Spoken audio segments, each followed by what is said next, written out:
December 2025, Japanese analysts watching radar screens notice an anomaly. Over 100 Chinese Navy and Coast Guard ships suddenly fill the seas from the Yellow Sea to the Pacific, a massing they have never logged before. Officials scramble to understand whether this swarm is a warning or a rehearsal. But as the horizon bristles with hulls, a far more dangerous question emerges. What will happen when the threat moves from the water to the sky? By sunrise on December 4th, Japanese defense officials logged more than 100 Chinese military and Coast Guard vessels active across East Asian waters. The data, drawn from a mix of coastal radar, satellite imagery, and ship tracking feeds, showed a footprint stretching from the southern Yellow Sea through the East China Sea and down into the South China Sea and the Western Pacific. This was not a single fleet. It was a patchwork of clusters, with carrier groups near the Ryukyu Islands, Coast Guard cutters shadowing the Senkaku Islands, and auxiliary ships weaving along known transit corridors. According to Japan's defense ministry, the surge represented the largest concurrent deployment of Chinese government vessels ever recorded in the region, with numbers peaking above 100 before settling to more than 90 on the morning of December 4th. Analysts traced four main zones: the Yellow Sea, where earlier live fire drills had already closed off shipping lanes; the East China Sea, with heightened patrols near disputed islands; the South China Sea, a constant theater of presence; and the Western Pacific, where the carrier Liaoning and its escorts moved east of Miyako Strait. Each cluster carried its own risk profile, but the simultaneity, Navy and Coast Guard operating north to south within a tight window, left planners searching for a precedent. The scale and spread, captured in color-coded tracking maps and time-stamped logs, forced officials to ask whether this was a coordinated rehearsal, a pressure campaign, or something else entirely. One fact was clear: the numbers had never looked like this before.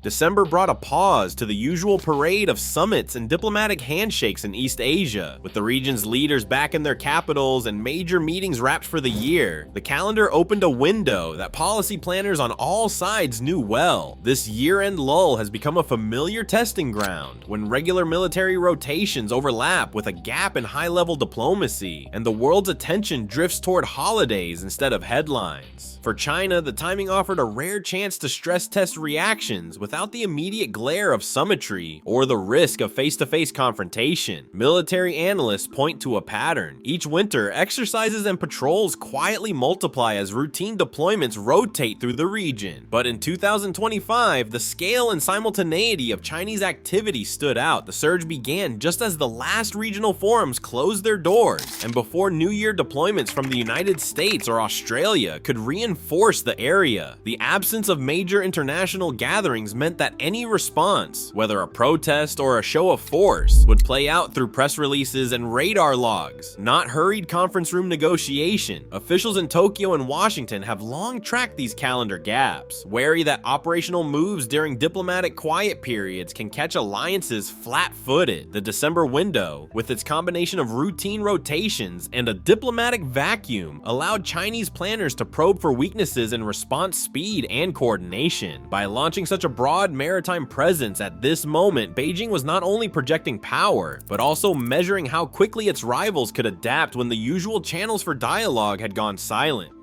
Between Okinawa and Taiwan, a cluster of uninhabited rocks rises out of the East China Sea. These are the Senkaku Islands to Japan, Diaoyu to China, a patch of ocean that rarely leaves the defense ministry's radar screens. On December 2nd, the familiar pattern repeated itself. Chinese Coast Guard cutters closed in, shadowing a Japanese fishing boat inside waters claimed by Tokyo. Japan's patrol ships moved to intercept, resulting in a tense standoff that played out over radio warnings and careful maneuvers. No shots were fired, no collisions occurred, but the message was unmistakable. China's Coast Guard vessels, painted white with blue stripes, operate here under the language of law enforcement. Official statements frame these patrols as routine, insisting on sovereign rights and policing duties. But the reality is more complicated. Every approach by a Chinese cutter is tracked in Tokyo as a potential escalation, because the Coast Guard wears two hats: civilian authority on paper and a strategic tool for pressure in practice. International law draws lines between policing and military action, yet in these waters, those lines blur. The Senkaku Zone sits inside overlapping exclusive economic zones, where fishing rights, seabed resources, and navigation rules collide. For Japan, each incursion is a test of resolve. For China, each patrol asserts a claim without crossing into open conflict. The more these cutters linger, the tighter the risk concentrates around these rocks, where a gray hull or a radio call can tip the balance from routine to crisis. At 4:32 p.m. on December 6th, a Japan Air Self-Defense Force F-15 flying southeast of Okinawa picked up a sudden, unmistakable warning on its radar receiver. For 3/10 minutes, a Chinese J-15 fighter from the carrier Liaoning locked its fire control radar onto the Japanese jet, a move that signals missile targeting, not routine tracking. The F-15 pilot, trained for these moments, held formation and relayed the alert back to base, every second ticking by as a potential trigger. No missiles left their rails, but the lock remained, a digital crosshair hovering in the sky. The pressure did not ease with sunset. Just past 6:30 p.m., a second J-15 locked onto another Japanese F-15, this time for more than half an hour. Over those 31 minutes, Japanese pilots maintained their patrols, aware that any misstep could spiral into something far worse. These were not quick encounters. Each lock forced a calculation: how close to approach, what maneuvers to make, and when to disengage. Escalation was a constant in the pilot's thinking. Behind the cockpit drama, the Liaoning's flight deck ran at maximum tempo. Over December 6th and 7th, Japanese officials tracked nearly 100 takeoffs and landings by carrier-based J-15 jets, the highest sortie rate seen in the region in years. Each launch sent another jet into contested airspace, tightening the margin for error. No official record details the cockpit conversations or the precise distances at which these locks occurred. What is clear is the effect. Every radar spike ratcheted up the danger, and every scramble stretched the nerves and resources of Japan's air defenses. The line between exercise and crisis had narrowed to seconds and intent, leaving both sides one wrong move away from a disaster.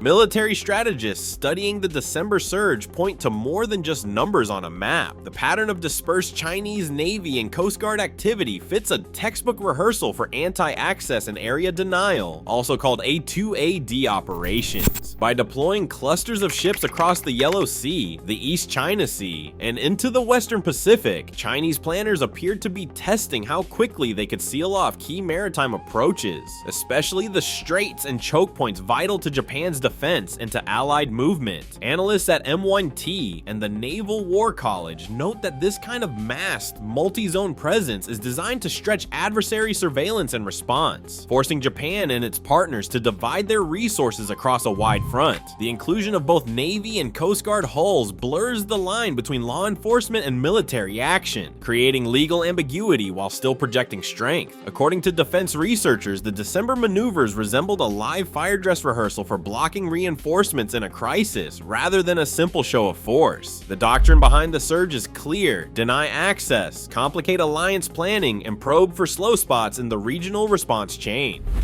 On December 7th, Japan's government delivered a formal protest to Beijing, denouncing radar lock incidents as unacceptably dangerous. The protest was echoed by press conferences in Tokyo, where officials warned that any miscalculation could risk lives and stability. That same week, the alliance signaled resolve in the air. On December 10th, US B-52 bombers and F-35 jets joined Japanese F-15 fighters for a rare joint flight over the East China Sea, a message of unity broadcast in real time by defense ministries. For the crews on the ground, the surge translated into relentless shifts. Air Self-Defense Force pilots scrambled back-to-back, sometimes flying multiple intercepts in a single night. Maintenance teams worked it through fatigue, rushing to keep jets mission ready. Out at sea, Japanese fishing boats received warnings to divert away from the Senkaku zone, losing days of catch. Commercial airlines rerouted dozens of flights, citing safety concerns as airspace grew crowded with military traffic.